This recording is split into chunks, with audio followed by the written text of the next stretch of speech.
So I was just talking to a friend that I've played a lot of games, including World of Warcraft with. So I know they know about World of Warcraft raids because we've done that. But I tried talking to them about the Race to World First, which just ended. Grats to Liquid and Echo for second. But yeah, I thought it was really surprising that somebody who's played World of Warcraft for a long time didn't know what the Race to World First was. So I decided to make a really quick video just kind of introducing what it is and talking about why I like it because I think these are cool events that I spend a bit of time watching whenever WoW has another raid. But yeah, so these aren't just WoW specific. I know Final Fantasy 14 does this as well. And maybe some like other games. I don't know if like Destiny 2 does this. If they do, like leave a comment and I'll like look into that because I'd like to find other games that do this. But pretty much whenever a new raid or boss or something comes out, there's a race to world first to see which group can defeat the raid first. And it's pretty straightforward. There are like recordings for who defeated which boss first, but ultimately it's usually who defeats the entire raid. That's the kind of the point of the raid. Um, but yeah, this is kind of turned into like a PvE esports because these are professional teams with actual like signed sponsors and a lot of staff that has to go into supporting them.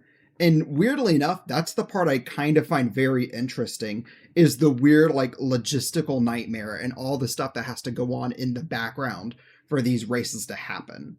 Right? Because if you just watch the streams, you can find the players doing all this stuff. You can find shoutcasters talking about what they're doing. But there's so much that has to go into this, and I think it's really cool that we've kind of planned and figured some of this stuff out. Um, so at like the tip of the iceberg, you have things like figuring out your characters, your food, your potions, gear, and this is something anybody would assume if you're trying like to progress through content. You kind of just need this basic consumables.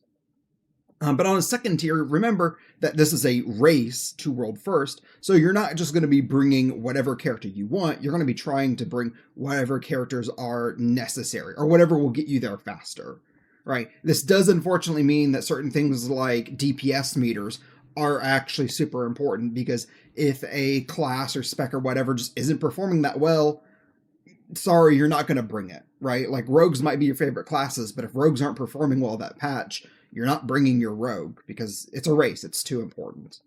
Um, but then the part I think underneath of that I really like are the analysts and the planning and everything that has to go into these raids.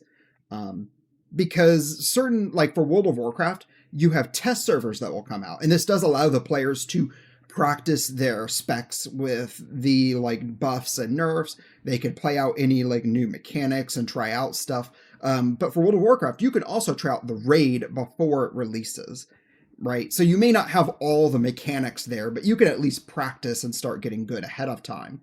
If you talk about Final Fantasy 14, though, you do not have that luxury because 14 doesn't do the same like test realms and data mining that go into the World of Warcraft servers.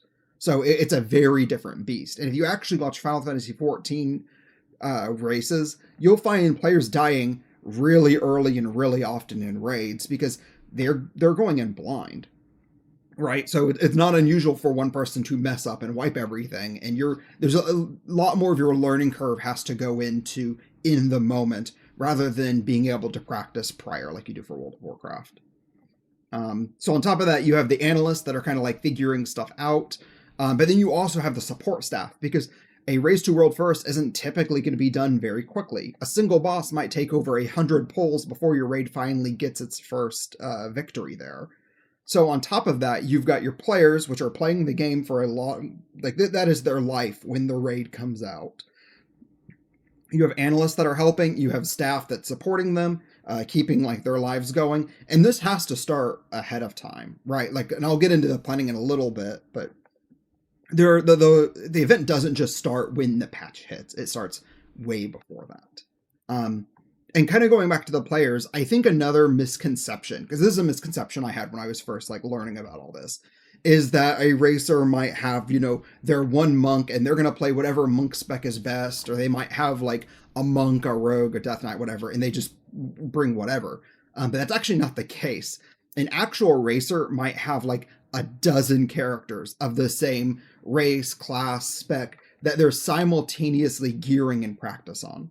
And one point of that is the practice that you're getting used to your rotations, which patch to patch might change really quickly.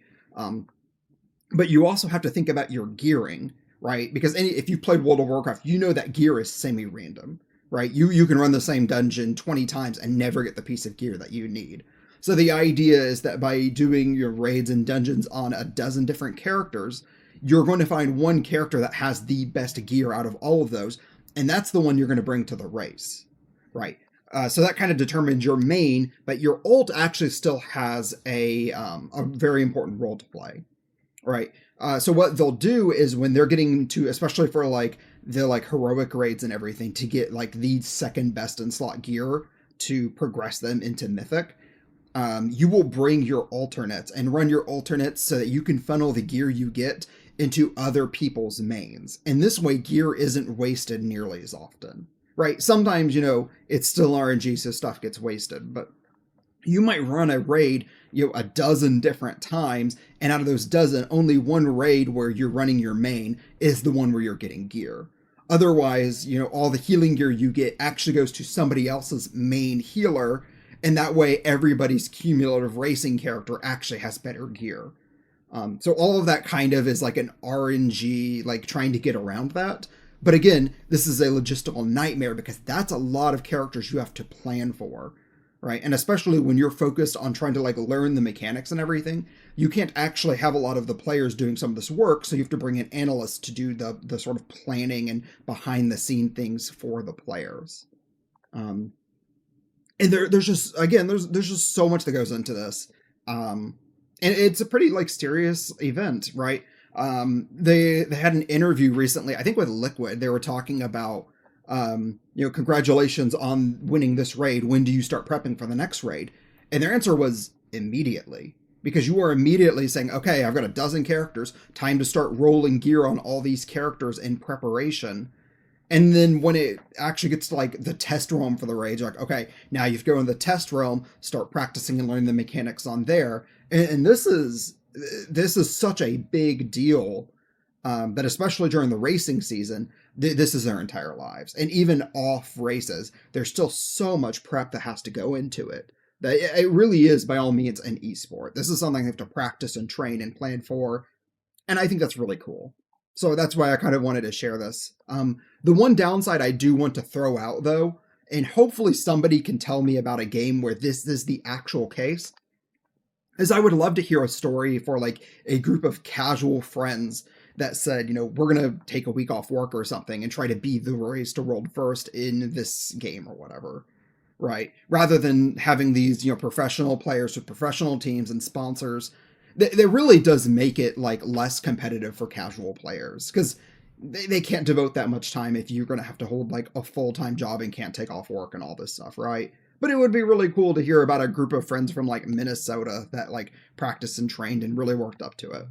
But unfortunately, at least for like World of Warcraft and 14, that's probably not going to be your case because it's just too much of a big deal and too competitive at this point. But again, if there's other games like maybe in Destiny where it's a little more casual or something, let me know in the comments because I'd be happy to hear about that. Also, if you want more information, I would go to Echo's YouTube channel.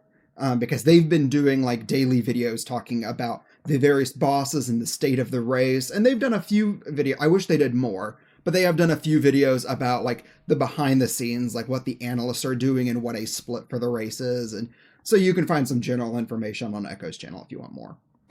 But that's it. Thanks for being here. Do YouTube stuff. I'll see you later. Bye.